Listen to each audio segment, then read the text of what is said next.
The Old Woman Who Named Things by Cynthia, Rylant.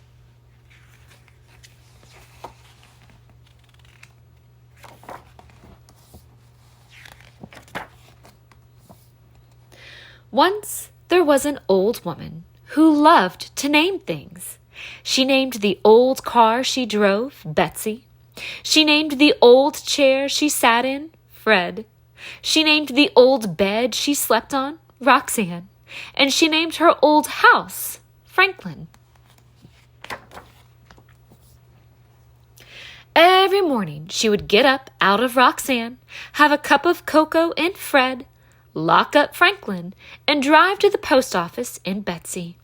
She always hoped for a letter from someone, but all she forgot was bills.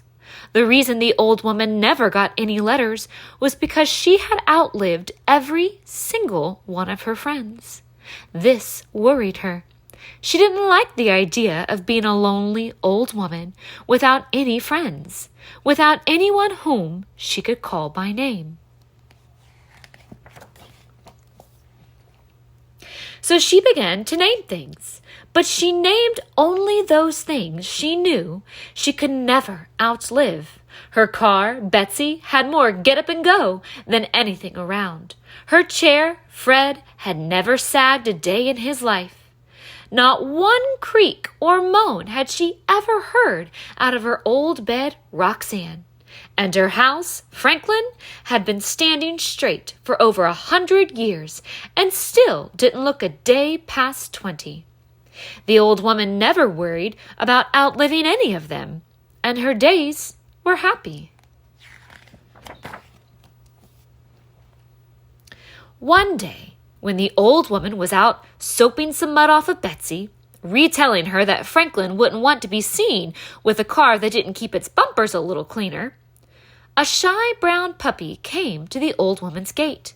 The old woman had not named the gate because 2 of its hinges had rusted off, and she could tell the gate wasn't long for this world. The shy brown puppy wagged its tail.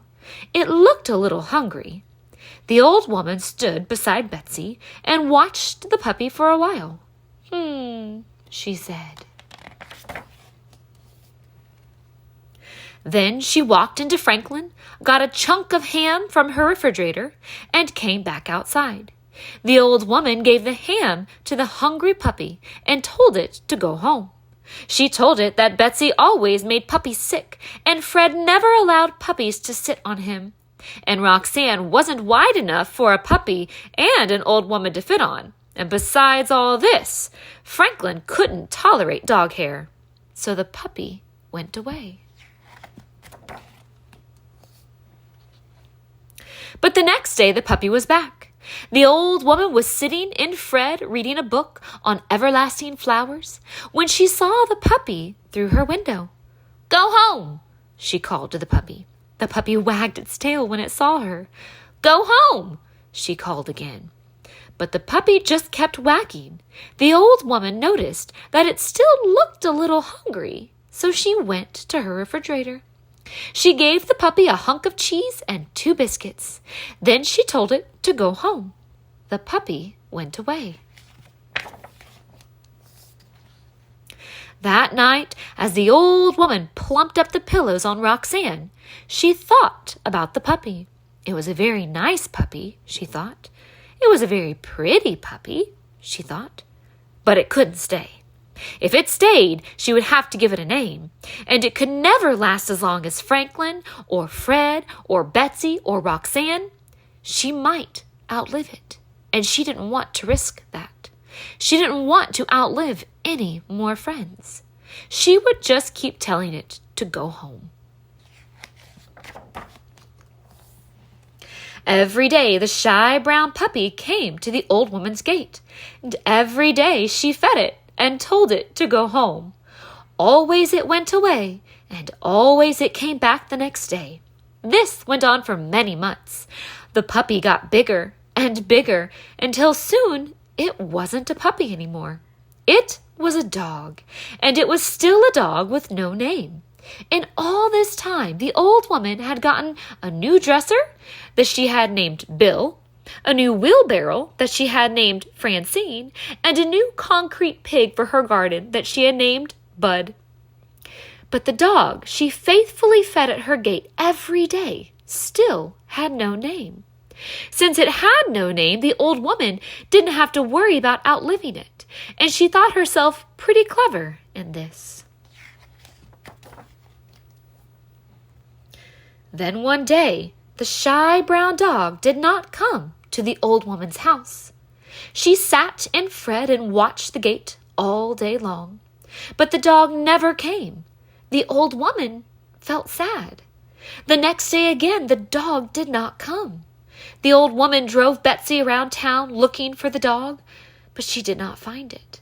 The old woman felt even sadder.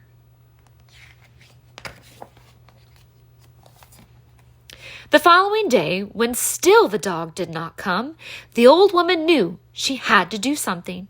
She picked up her telephone and called the dog catcher.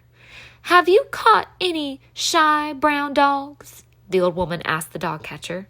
"We've got a whole kennel full of shy brown dogs, ma'am," said the dog catcher. "Was yours wearing a collar with his name on it?" "No," said the old woman sadly, and she hung up the telephone. The old woman sat and thought about the shy brown dog who had no collar with a name. Wherever it was, no one would know that it was supposed to come to the old woman's gate every day, that she was supposed to feed it and tell it to go home every day, that things were always supposed to be this way. The shy brown dog had no collar and no name, and no one would ever be able to know these things about it. The old woman made a decision. She locked up Franklin and drove Betsy to the dog catcher's kennel. She said to the dog catcher,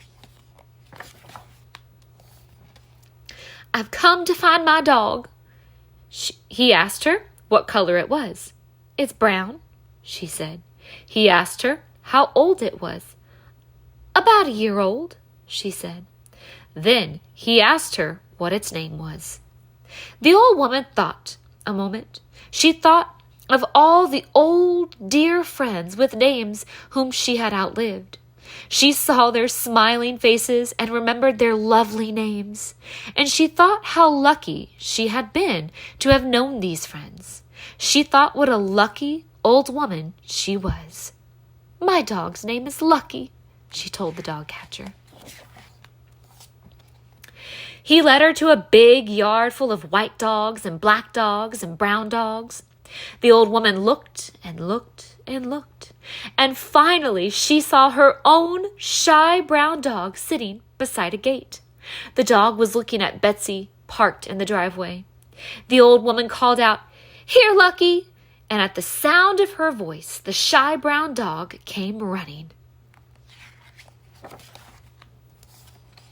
From that day on, Lucky lived with the old woman, and he always came when his name was called. It turned out that Betsy didn't make all dogs sick, and Fred was happy to allow a dog to sit on him. Franklin really didn't mind a little dog hair. And every night, Roxanne was sure to make herself plenty wide enough for a shy, brown, lucky dog, and the old woman who named him.